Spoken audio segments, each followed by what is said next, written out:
Hello everyone, good morning साथियों। MS ज्ञान academy के यूट्यूब प्लेटफॉर्म पर आप सभी का स्वागत है। दोस्तों, आने वाली 14 और 15 मार्च को आपका यूपीएसआई का एग्ज़ाम है और आज है संडे 8 मार्च। आरडब्ल्यूए का वीकली मॉक टेस्ट आता है संडे को। ये लास्ट मॉक टेस्ट रहेगा 8 मार्च 2026।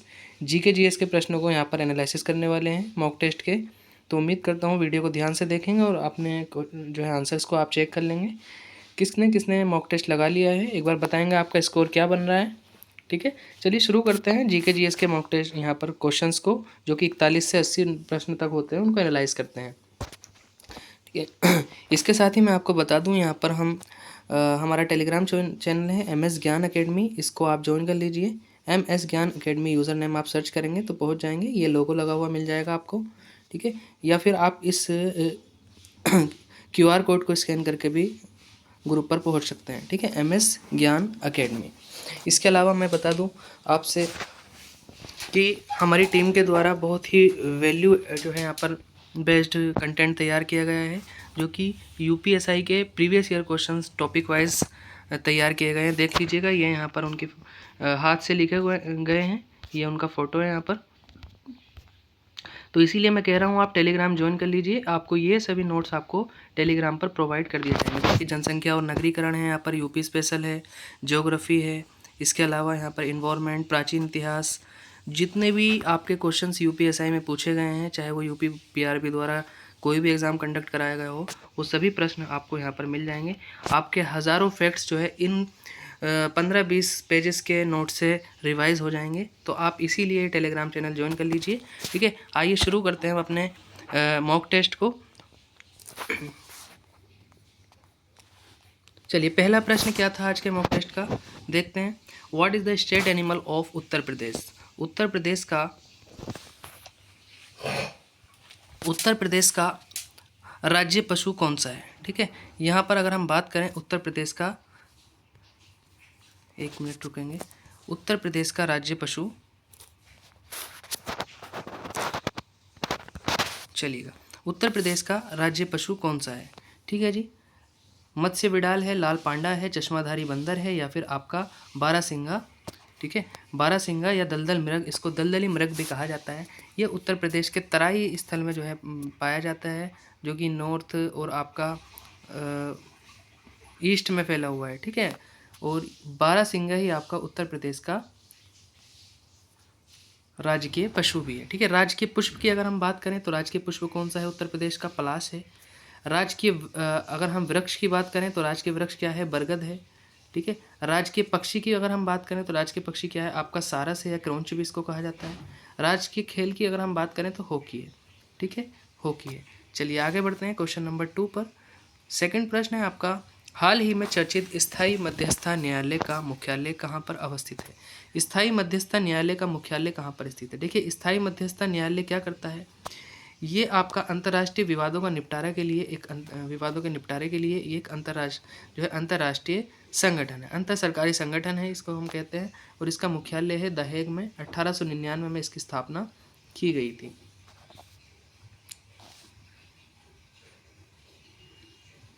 नेक्स्ट क्वेश्चन पर चलते हैं, क्या है 43। यदि कोई पैदल चलने वाला व्यक्ति बिना संकेत वाले चौराहे से सड़क पार कर रहा है तो आप क्या करेंगे? राह चलते व्यक्ति को रास्ता पार करने का हक देंगे, ध्यानपूर्वक आगे बढ़ेंगे क्योंकि राह चलता व्यक्ति मज़े से चल रहा है। सी ऑप्शन है रफ्तार धीमी करके राह चलते व्यक्ति को सावधानी बरतने के लिए कहेंगे। डी ऑप्शन से लगातार हॉर्न बजाते हुए अपना वाहन चलाएंगे। तो देखिए, बी और डी ऑप्शन तो यहाँ पर बिल्कुल ही बेबुनियाद हैं, क्योंकि यहाँ पर ये लिखा हुआ है कि व्यक्ति मज़े से चल रहा है। तो मज़े से चलने का कोई यहाँ पर बात नहीं की गई है। तो बी ऑप्शन भी नहीं होगा और डी भी नहीं होगा। ऑप्शन आपका यहाँ पर आंसर हो जाएगा ए, राह चलते व्यक्ति को रास्ता पार करने का हक देंगे। नेक्स्ट है क्वेश्चन नंबर 44। भारतीय रिजर्व बैंक की स्थापना किस वर्ष में की गई थी? रिजर्व बैंक की स्थापना किस वर्ष में की गई थी? 1935, 1950, 1955 या फिर आपका 1947। तो हमारा यहाँ पर जो 1934 का आरबीआई अधिनियम है, आरबीआई एक्ट से आपका आरबीआई की स्थापना की गई थी, जो कि भारत का केंद्रीय बैंक है, सेंट्रल बैंक ऑफ इंडिया है। ठीक है, और इसकी स्थापना 1 अप्रैल 1935 ईस्वी को की गई थी। कब की गई थी? 1 अप्रैल 1935 ईस्वी को इसकी स्थापना की गई थी। और रिजर्व बैंक के पहले गवर्नर कौन थे? ओसवन स्मिथ। और पहले भारतीय गवर्नर कौन थे? सीडी देशमुख। और भारतीय रिजर्व बैंक की जो स्थापना हुई थी वो आपका किस समिति की, किस आयोग की सिफारिश पर हुई थी? यंग हिल्टन आयोग की कमीशन की सिफारिश पर हुई थी। ठीक है, आगे चलते हैं क्वेश्चन नंबर 45। हाल ही में किस संवैधानिक संशोधन द्वारा लोकसभा और राज्य विधानसभाओं में अनुसूचित जातियों और अनुसूचित जनजातियों के लिए सीटों के आरक्षण को अगले 10 वर्षों के लिए बढ़ा दिया गया है? देखिए, एससी के आरक्षण की बात करें तो लोकसभा में, एससी और एसटी के आरक्षण की बात करें तो लोकसभा में आर्टिकल 330 के तहत और राज्यों की विधानसभाओं में आर्टिकल 332 के तहत एससी एसटी आरक्षण का प्रावधान किया गया था। ठीक है, लोकसभा और राज्य की विधानसभाओं में। और ये जब से संविधान लागू हुआ है तो लगातार ये 10 वर्ष जो है बढ़ा दिया जाता है। लास्ट जो इसमें बढ़ोतरी हुई है वो ही आपकी 104वें संवैधानिक संशोधन अधिनियम के द्वारा, ठीक है, 2020 में। और इसी अधिनियम के माध्यम से क्या किया गया, जो एंग्लो इंडियन का नॉमिनेशन होता था राज्यों की विधानसभाओं में और लोकसभा में, उसको समाप्त कर दिया गया है। ठीक है, उसको यहाँ पर समाप्त कर दिया गया है, ध्यान रखना है। नेक्स्ट क्वेश्चन है आपका 46, भारतीय नागरिक सुरक्षा संहिता BNSS। ठीक है, BNSS, अगर हम BNSS की बात करें तो आरोपी को गिरफ्तारी के आधार के बारे में सूचित किया जाना चाहिए, ट्रायल के बाद, गिरफ्तारी पर, गिरफ्तारी से पहले या केवल अगर वे पूछे। तो यहाँ पर गिरफ्तारी पर, तुरंत गिरफ्तारी के बाद जो है यहाँ पर आपका इमीडिएटली अपॉन अरेस्ट जो है यहाँ पर आपको बताना होगा आरोपी को गिरफ्तारी का आधार। नेक्स्ट है 47, पर्यावरण संरक्षण से संबंधित मामलों के प्रभावी और त्वरित निपटान के लिए कौन सा प्राधिकरण स्थापित किया गया था? ठीक है, तो आपका केंद्रीय प्रदूषण नियंत्रण बोर्ड, राष्ट्रीय हरित प्राधिकरण, राज्य प्रदूषण नियंत्रण बोर्ड, पर्यावरण न्यायाधिकरण। ठीक है, तो यहाँ पर अगर हम बात करें तो आपका पर्यावरण संरक्षण से संबंधित तो आपका NGT, ठीक है, नेशनल ग्रीन ट्रिब्यूनल, यानी आपका NGT एक्ट 2010 के अकॉर्डिंग ये न्यायाधिकरण स्थापित किया गया था। और न्यायाधिकरणों का जो प्रावधान है भारत के संविधान में वो किस भाग में है? भाग 14A में है। ठीक है, तो यहाँ पर NGT इसका B ऑप्शन एकदम करेक्ट हो जाएगा। इसके अलावा यहाँ पर लिखा हुआ है केंद्रीय प्रदूषण नियंत्रण बोर्ड। केंद्रीय प्रदूषण नियंत्रण बोर्ड की जो स्थापना हुई थी वो 1974 के, ठीक है, 1974 के जल प्रदूषण नियंत्रण और निवारण अधिनियम के तहत की गई थी। आगे चलते हैं क्वेश्चन नंबर 48, सूचना के अधिकार अधिनियम 2005। तो सूचना का अधिकार अधिनियम 2005 है कि किस धारा के तहत केंद्रीय सूचना आयोग और राज्य सूचना आयोग के निर्णय बाध्यकारी हैं? ठीक है, तो जो आपके सूचना आयोग हैं, सेंट्रल इंफॉर्मेशन कमीशन है या आपका स्टेट इंफॉर्मेशन कमीशन है, इनके जो यहाँ पर डिसीजंस होते हैं वो क्या होते हैं? बाइंडिंग होते हैं, बाध्यकारी होते हैं।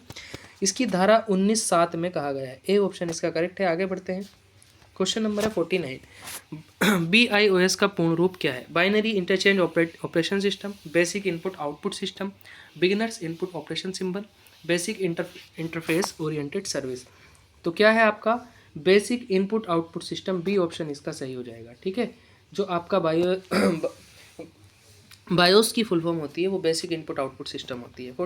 50 पर चलते हैं, निम्नलिखित में से किसे नीले हरे शैवाल के रूप में भी जाना जाता है? ठीक है, नीले हरे शैवाल के रूप में भी जाना जाता है एनाबेना या फिर आपका एजोस्पाइरिलियम, साइनोबैक्टीरियम या मशरूम। तो साइनोबैक्टीरियम, इसको नीले हरे शैवाल के रूप में भी जाना जाता है।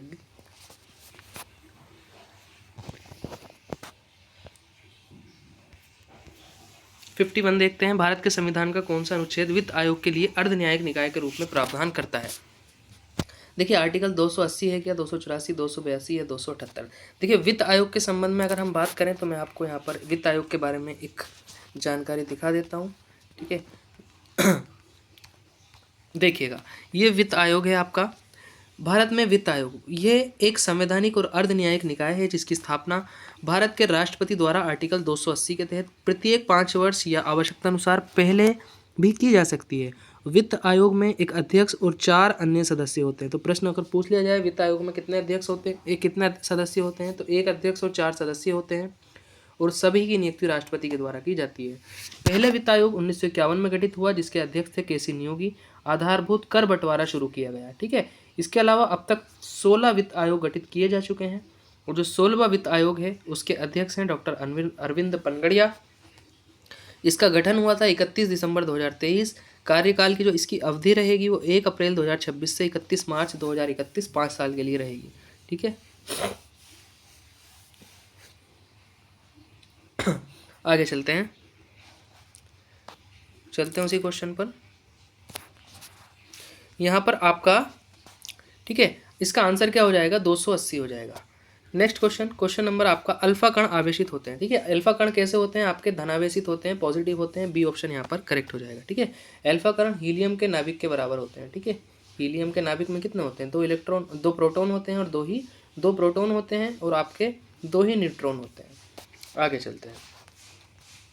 1909 के भारतीय परिषद अधिनियम को किस रूप में जाना जाता था, ठीक है। 1909 का जो भारतीय परिषद अधिनियम था उसको किस रूप में जाना जाता था, Montesquieu Chelmsford, Simon Commission, Cripps Mission या मार्ले मिंटो एक्ट। तो यहाँ पर मार्ले मिंटो सुधार के नाम से जो आपका 1909 के भारत सरकार अधिनियम या भारत परिषद अधिनियम को जाना जाता था। आगे चलते हैं। क्वेश्चन नंबर 54, भारतीय संविधान का कौन सा अनुच्छेद ये घोषित करता है कि जो कानून मौलिक अधिकारों से असंगत या अल्पीकरण में होंगे वह अकृत्य और शून्य होंगे। देखिए, मौलिक अधिकारों की जो बात की गई है वो भारत के संविधान के भाग 3 में की गई है, ठीक है। भाग 3 में यहाँ से अगर हम बात करें तो 12 से 35 के बीच की गई, आर्टिकल 12 से 35 के बीच की गई, ठीक है। अनुच्छेद 226, 131, 32 या फिर आपका 13 के बीच में की गई।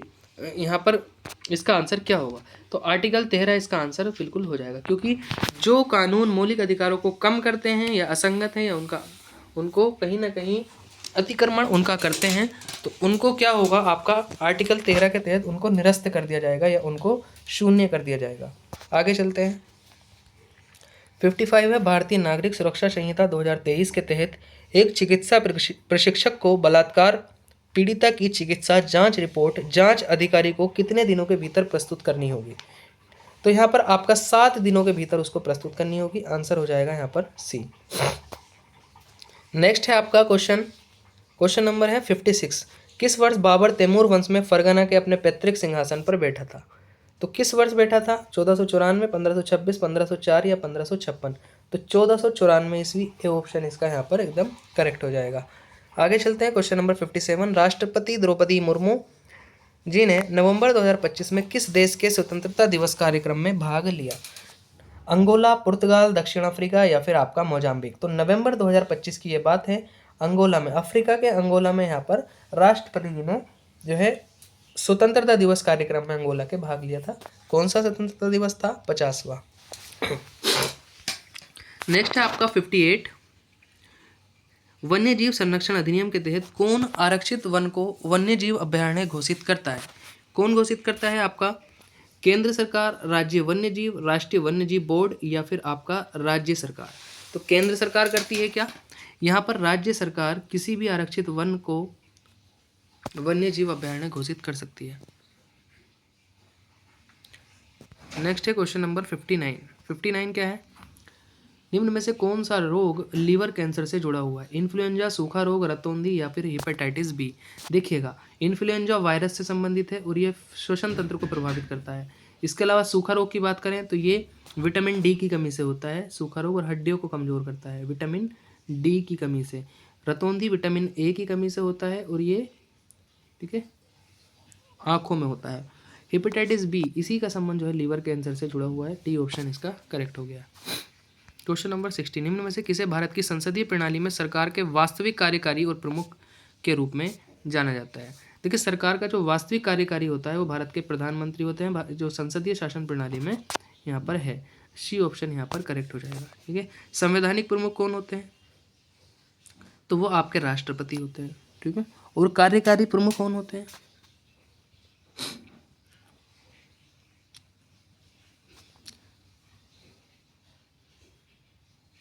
ठीक है। चलिए आगे चलते हैं।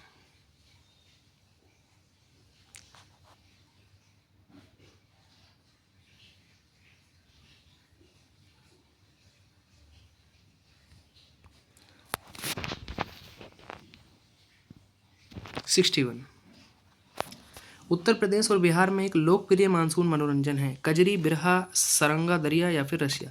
तो कजरी जो है आपका मिर्जापुर, वाराणसी और बिहार के भी कुछ क्षेत्रों में ये आयोजित किया जाता है। ए ऑप्शन इसका सही है।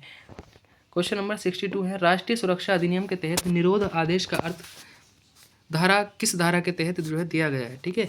तो जो राष्ट्रीय सुरक्षा अधिनियम है 1980, इसकी धारा 3 में क्या है, निरोध आदेश के तहत जो है आदेश किया गया है। 30 धारा 3 इसका सही आंसर हो जाएगा। सूचना प्रौद्योगिकी अधिनियम 2000 के तहत परिकल्पित की पेयर में एक निजी कुंजी, ठीक है, प्राइवेट की और क्या यहाँ पर संबंधित सार्वजनिक कुंजी शामिल है? तो यहाँ पर आंसर हो जाएगा आपका गणितीय रूप से संबंधित सार्वजनिक कुंजी इसमें शामिल रहती है। नेक्स्ट क्वेश्चन है क्वेश्चन नंबर 64। भारतीय न्याय संहिता 2023 के अनुसार 2023 के अनुसार पहचान आधारित कारणों पर भीड़ द्वारा की गई हत्या के लिए क्या दंड निर्धारित किया गया है? 7 वर्ष तक कारावास, 10 वर्ष तक का कारावास, आजीवन कारावास या मृत्युदंड, सामुदायिक सेवा। तो यहाँ पर क्या किया गया है आपका, यहाँ पर जो हम बात करें आजीवन कारावास या मृत्युदंड जो यहाँ पर इसका प्रावधान किया गया है और इसकी धारा 103 क्लॉज 2 में जो है दंड का प्रावधान किया गया है। नेक्स्ट क्वेश्चन है 65। भारत की 2011 की जनगणना के अनुसार निम्नलिखित में से किस राज्य में सबसे अधिक जनसंख्या घनत्व दर्ज किया गया था? दूसरा सबसे अधिक, ठीक है, दूसरा सबसे अधिक पूछा है तो मध्य प्रदेश, पश्चिम बंगाल, महाराष्ट्र या उत्तर प्रदेश। देखिए पहला सबसे अधिक कौन सा है? बिहार है, तो बिहार तो ऑप्शन में नहीं है, तो दूसरा सबसे अधिक कौन सा हो जाएगा यहाँ पर? पश्चिम बंगाल है। बी ऑप्शन एकदम करेक्ट होगा, ठीक है जी, बी ऑप्शन यहाँ पर आपका करेक्ट हो जाएगा। 66 है आपका, भारत में न्यायपालिका को संसद द्वारा पारित कानूनों को रद्द करने की शक्ति प्राप्त है, ठीक है। निम्नलिखित में से कौन सी परिकल्पना इस शक्ति को स्पष्ट करती है? अपवाद का सिद्धांत, अपीलीय न्यायिक प्रणाली, न्यायिक सक्रियता, न्यायिक समीक्षा। तो यहाँ पर कौन सा आपका आंसर हो जाएगा? आंसर हो जाएगा आपका न्यायिक समीक्षा, डी आंसर यहाँ पर करेक्ट हो जाएगा, ठीक है। संसद के या किसी राज्य विधानमंडल के किसी कानून को अवैध घोषित कर सकती है अगर वो संविधान का उल्लंघन करता है, न्यायिक समीक्षा इसको हम कहते हैं।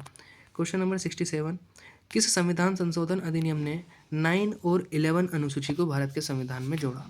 देखिए 9th अनुसूची को जो जोड़ा गया वो फर्स्ट कॉन्स्टिट्यूशनल अमेंडमेंट एक्ट के द्वारा जोड़ा गया और 11th को जो जोड़ा गया वो 73वें संवैधानिक संशोधन अधिनियम के द्वारा जोड़ा गया। तो आपका देखिए यहाँ पर ये प्रश्न गलत है, यहाँ पर ये 9 नहीं पूछा जाना चाहिए था क्योंकि ऑप्शन में फर्स्ट कॉन्स्टिट्यूशनल अमेंडमेंट एक्ट का कहीं भी जिक्र नहीं है, तो 11 को ही पूछ रहा होगा, तो 73 इसका आंसर डी हो जाएगा। आगे चलते हैं क्वेश्चन नंबर 68। भारतीय न्याय संहिता कब अधिनियमित किया गया था? भारतीय न्याय संहिता को 1 जनवरी 2024, 25 दिसंबर 2023, 15 जून 2024, 31 दिसंबर 2023। तो आपका 1 जुलाई 2024 को तो ये लागू हुआ था, ठीक है, इस तिथि को आप याद रखिए, 1 जुलाई 2024 को ये क्या हुआ था?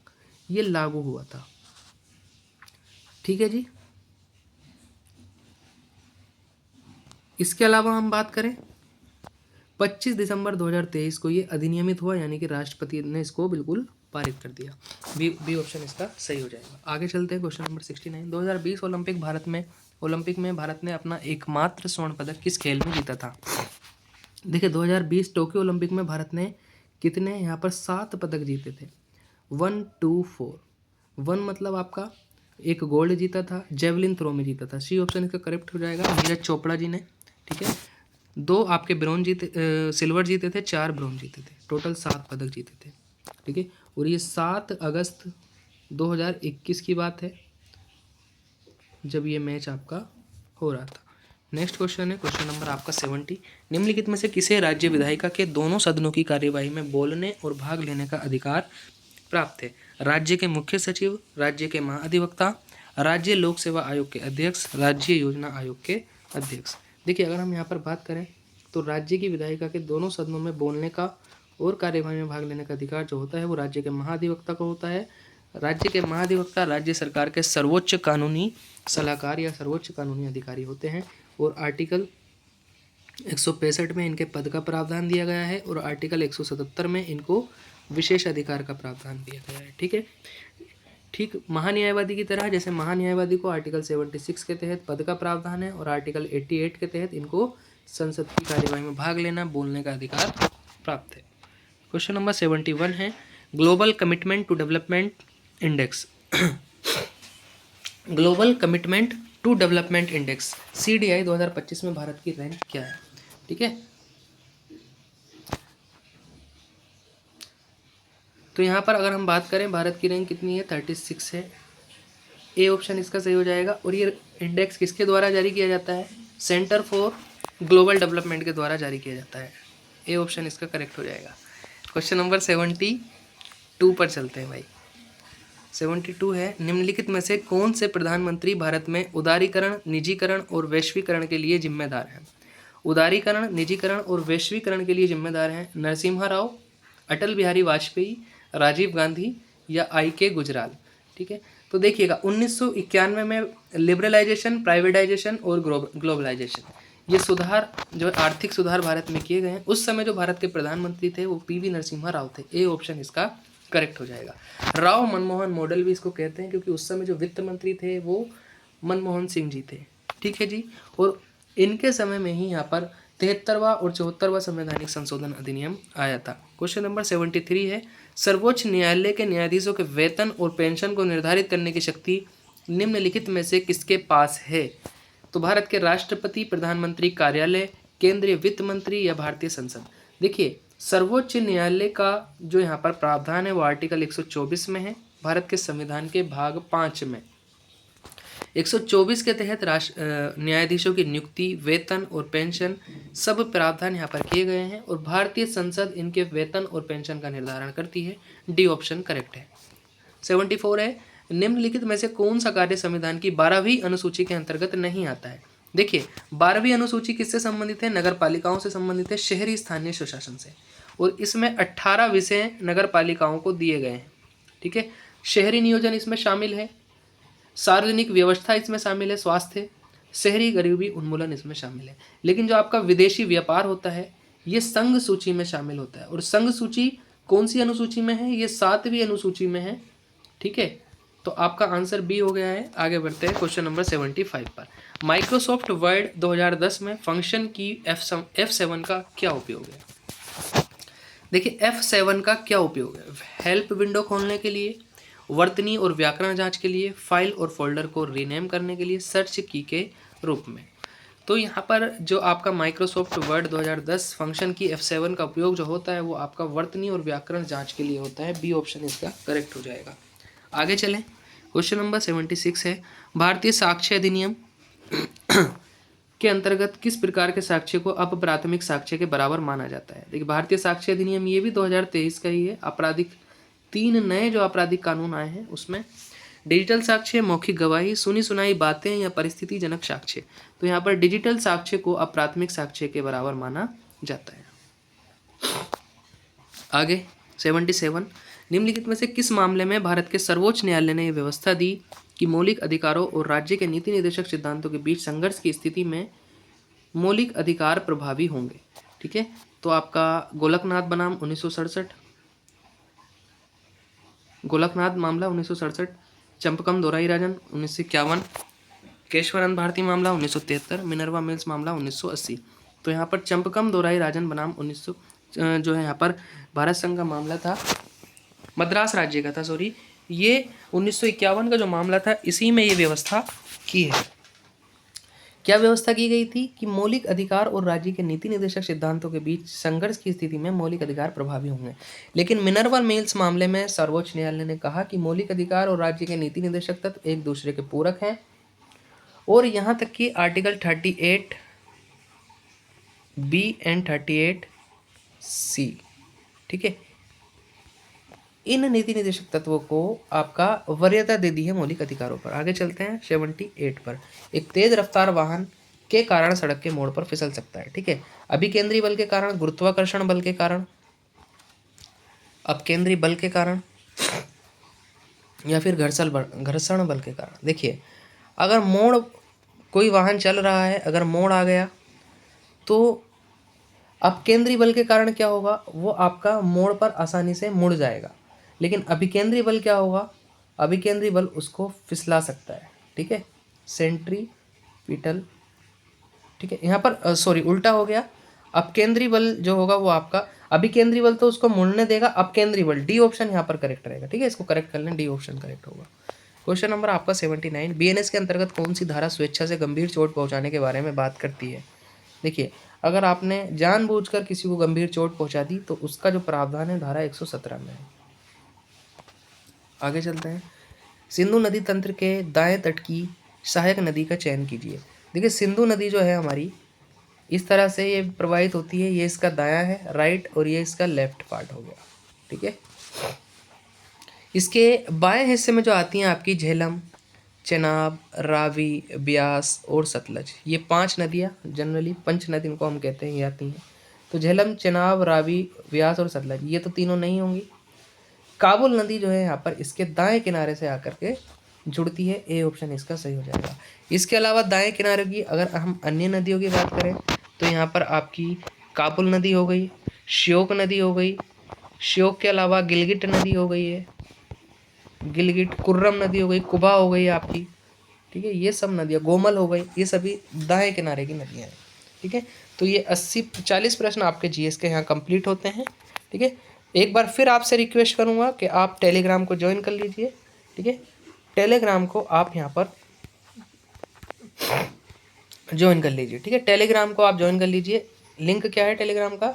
MS ज्ञान अकेडमी, यहाँ से आप टेलीग्राम पर पहुँच सकते हैं, ठीक है जी। ये रहा इसका स्कैनर, इसको आप इस QR कोड को स्कैन करके भी टेलीग्राम पर पहुँच सकते हैं, क्योंकि यहाँ पर आपको इन नोट्स की PDF प्रोवाइड करा दी जाएगी, जो कि हमारे द्वारा जो है तैयार किए गए हैं अपने हैंड राइटिंग में, ठीक है। यहाँ से आपका रैपिड मोड में बहुत शानदार रिवीजन हो जाएगा, क्योंकि यहाँ पर सब PYQs ही शामिल किए गए हैं, ठीक है। केमिस्ट्री, बायोलॉजी, फिजिक्स, आपका यहाँ पर प्राचीन इतिहास, इन्वायरमेंट, सबको इसमें शामिल किया गया है, और UP PRB के द्वारा पूछे गए एग्जाम्स में पूछे गए प्रश्न हैं, ठीक है। तो एंड करते हैं वीडियो को। बहुत बहुत शुक्रिया आपका, धन्यवाद, जय Hind, all the best for your exam. 14 और 15 तारीख को आपका एग्ज़ाम है। किस किस का एग्ज़ाम 14 को है, किसका 15 को है, एक बार कमेंट में बताएंगे आप सभी। All the best, thank you so much.